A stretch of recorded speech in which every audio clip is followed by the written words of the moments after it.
যিনি হত্যাকাণ্ডের শিকার হয়েছেন এবং যাদেরকে ধারণা করা হচ্ছে এই হত্যাকাণ্ডের সাথে জড়িত, তারা পরস্পর সম্পর্কিত।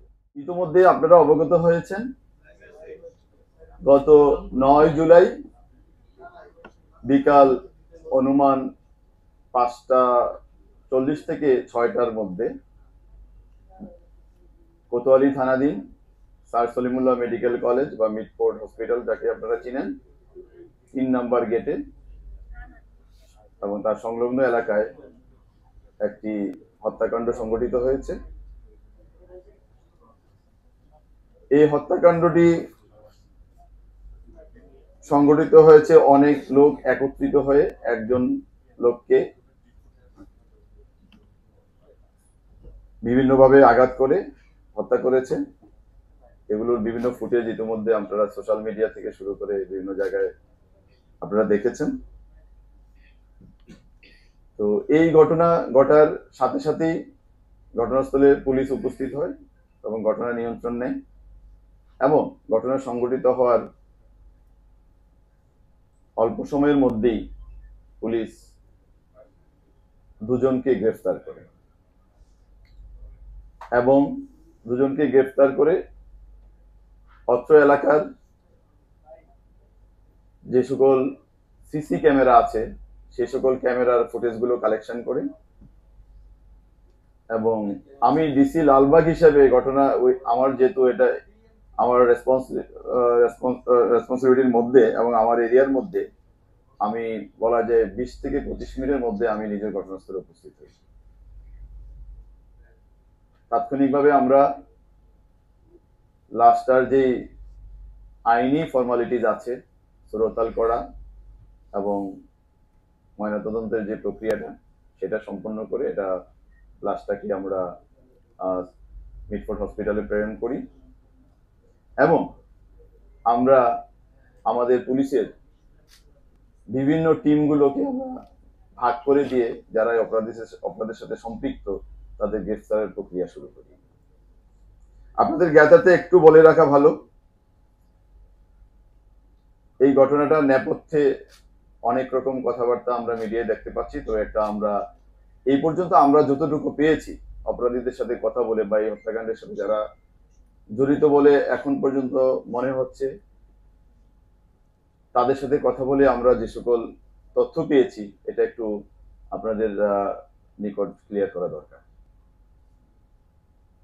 আমরা যতটুকু জেনেছি ওখানে ভাঙ্গারি ব্যবসা, অর্থাৎ আপনারা জানেন বিভিন্ন স্ক্র্যাপ জাতীয় মালামাল ওই এলাকায় এই ব্যবসাটা খুব প্রচলিত এবং ওখানকার একটা দোকান আছে, ওই দোকানটাতে কারা ব্যবসা করবে এই ব্যবসাটা নিয়ে একটা দ্বন্দ্ব কাজ করছিল। আমরা এতটুকু জানতে পেরেছি, যিনি হত্যাকাণ্ডের শিকার হয়েছেন এবং যাদেরকে ধারণা করা হচ্ছে হত্যাকাণ্ডের সাথে জড়িত, তারা পরস্পর সম্পর্কিত এবং ব্যবসাটা তারা একসাথে কিছুদিন করেছে। কিন্তু যখন ব্যবসায়িক লেনদেন নিয়ে একটা দ্বন্দ্ব তৈরি হয় তখনই তারা এই ব্যবসাটাকে আবার নিজেদের মতো করে করার জন্য তার সাথে বিবাদে লিপ্ত হয়, যার বিবাদের ফলশ্রুতিতে এই হত্যাকাণ্ডটি সংঘটিত হয়েছে। এই হত্যাকাণ্ড সংক্রান্তে ঘটনার পরদিন অর্থাৎ 9 তারিখে ঘটনা ঘটেছে। 10 তারিখে যিনি হত্যাকাণ্ডের শিকার হয়েছেন ভিকটিম সোহাগের বোন কোতোয়ালি থানায় বাদী হয়ে একটি মামলা দায়ের করে, যার মামলা নম্বর 7/10 জুলাই। এবং এটা হত্যা মামলা সংক্রান্তে ঘটনা সংক্রান্তে যে সকল ধারা আছে বাংলাদেশ দণ্ডবিধির সেই সকল ধারা অর্থাৎ 302, 34 এই ধারায় এই মামলাটি সংঘটিত হয়েছে বা দায়ের করা হয়েছে। ঘটনা অব্যবহিত পরেই আমরা ঘটনার সাথে সংশ্লিষ্ট সন্দেহে আমরা দুজনকে গ্রেফতার করি এবং আমাদের যে সকল ভিডিও ফুটেজ আমরা পেয়েছি বিভিন্ন ক্যামেরা থেকে, সিসি ক্যামেরা থেকে, ওগুলো বিশ্লেষণের মাধ্যমে আমরা ঘটনার সাথে যারা সম্পৃক্ত তাদেরকে শনাক্ত করতে সক্ষম হই এবং এই ঘটনার সাথে সম্পৃক্ত আছে এবং বিভিন্ন ফুটেজে দেখা গেছে যারা ঘটনার সাথে সম্পৃক্ত এরকম 5 জনকে ইতোমধ্যে গ্রেফতার করা হয়েছে। এর মধ্যে মাহমুদুল হাসান মহিন 41, আলমগীর 28 মানে বয়স তার 28, লম্বা মনির, টিটন গাজী এবং তারেক রহমান রবিন, এই 5 জনকে গ্রেফতার করা হয়েছে।